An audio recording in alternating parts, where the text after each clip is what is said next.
Berdasarkan Britannica, Nostradamus telah menarik banyak orang yang memujinya karena memprediksi peristiwa sejarah besar. Hai kids, tahukah bahwa ada buku dan karya samar telah ditemukan ratusan tahun yang lalu, tetapi ditulis dalam bahasa yang gak diketahui oleh siapapun. Bahkan isinya pun menjurus pada pengetahuan yang berada di luar imajinasi kita. Buku dan karya samar ini seolah-olah ditulis dalam kode tertentu yang sampai saat ini membuat para sejarawan kesulitan. Walau sebagian besar telah menghilang, beberapa di antaranya masih terpelihara dengan baik dan terus dipelajari oleh sejarawan, kriptolog, dan pengikut okultisme. Berikut ini 5 buku paling misterius yang pernah ada di dunia. Yuk kita cari tahu. Kitab Soiga. Kitab Soiga atau dikenal sebagai Aldaraya merupakan buku abad ke-16 yang berisi tentang sihir, astrologi, mantra, dan demonologi. Penulis buku ini gak diketahui, tetapi orang pertama yang memperoleh buku tersebut merupakan seorang sarjana, John Dee, pada awal 1580-an ketika ia bekerja sebagai penasihat Ratu Elizabeth I. Dee menghabiskan seluruh hidupnya mencoba untuk menguraikan isi dari kitab Soiga yang sebagian besar ditulis dalam bahasa Latin biasa yang mudah dibaca. Berdasarkan House of Cadmus, beberapa paragraf dalam buku ini menggambarkan sihir, formula magis yang membingungkan, mantra perlindungan, dan hierarki malaikat dan iblis. Sayangnya, pada akhirnya Dee nggak pernah bisa menguraikan 36 halaman terakhir kitab Soiga yang berisi 36 tabel. Buku itu hilang setelah kematiannya pada 1609 dan ditemukan kembali pada 1994 di 2 lokasi berbeda. Satu di British Library dan satu lagi di Bodleian Library. Sampai saat ini, misteri kitab Soiga masih belum bisa terpecahkan oleh siapapun. Sebelum kita lanjut videonya, jangan lupa klik tombol subscribe dan tombol loncengnya ya. Naskah Voynich.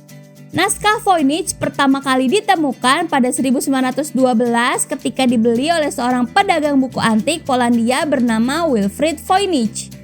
Berdasarkan National Geographic, naskah itu berisi 246 halaman yang ditulis dalam bahasa asing atau dengan kode-kode aneh yang tak terbaca. Buku itu diperkirakan ditulis pada abad ke-15 atau ke-16 yang memiliki ilustrasi berbagai hewan, manusia, astrologi, simbol zodiak, tumbuhan, dan peta.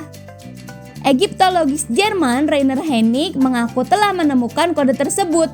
Ia percaya bahwa naskah itu nggak ditulis dalam bahasa Indo-Eropa, melainkan ditulis dalam bahasa Semit seperti Aram, Arab, atau Ibrani. Naskah ini masih menjadi misteri yang asal-usul dan maknanya telah terkikis oleh pasir waktu. Codex Rohong.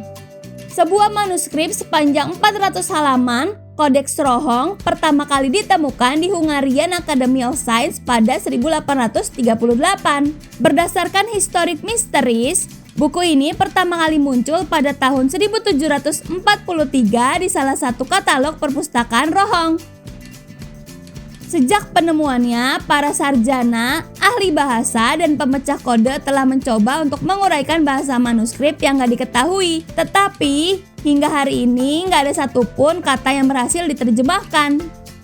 Codex Rohong berisi sekitar 90 ilustrasi seperti kartun pertempuran dan berbagai tema keagamaan. Masih belum jelas apakah teks dalam Codex Rohong harus dibaca dari kiri ke kanan atau kanan ke kiri. Manuskrip ini diyakini bukan karya kuno dari budaya yang hilang dalam waktu, tetapi ia sengaja ditulis dalam bahasa kode kelas atas yang bahkan gak dapat dipahami oleh para pemikir terhebat sekalipun.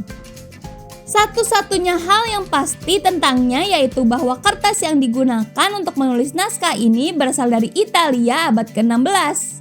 Popol Vuh. Popol Vuh juga disebut sebagai kitab rakyat. Kitab ini merupakan dokumen Maya yang menggambarkan budaya dan mitologi Maya kuno. Teks itu ditulis kembali pada pertengahan tahun 1500-an dalam bahasa Maya Kicé. Popol Vuh menceritakan penciptaan dunia, tindakan dewa, migrasi dan pemukiman orang Kicé hingga saat penaklukan Spanyol pada abad ke-16 Masehi. Berdasarkan Britannica, buku itu menyebutkan pahlawan kembar Hunapu dan Sibalangku yang pada akhirnya akan berubah menjadi matahari dan bulan. Buku ini membahas mitos penciptaan dunia bahwa pada awalnya hanya ada langit dan laut. Kemudian pencipta bumi menciptakan hewan, pria, dan wanita. Buku ini pertama kali ditemukan pada 1700-an oleh seorang pendeta Francisco Ximenes di Guatemala. Les Prophètes. Les Prophètes merupakan buku terkenal penuh ramalan yang ditulis oleh Michael de Nostradamus pada abad ke-16. Ia merupakan seorang peramal Perancis yang menyatakan diri dapat memprediksi peristiwa masa depan dan menyebutkannya dalam bukunya. Berdasarkan Britannica, Nostradamus telah menarik banyak orang yang memujinya karena memprediksi peristiwa sejarah besar, seperti kebangkitan Adolf Hitler, penaklukan Napoleon, revolusi Prancis, kematian Henry II, kebakaran besar London, serangan 11 September, dan pembunuhan di Prancis. Semua nubuat di Les Prophètes ditulis dalam 4 baris syair berima. Les Prophètes diterbitkan pertama kali pada 1555 dan gak pernah dicetak lagi semenjak kematian Nostradamus. Banyak cendekiawan yang mengklaim bahwa ramalannya hanyalah bahan dari salah tafsir atau salah terjemahan. Nah, itulah buku-buku misterius dari berbagai negara berdasarkan berbagai sumber. Informasi apa lagi ya yang mau kita bahas nih kids? Komen di bawah ya. Sampai di sini dulu ya videonya. Jangan lupa like, komen, subscribe, dan share ke teman-teman lainnya ya kids. Bye-bye!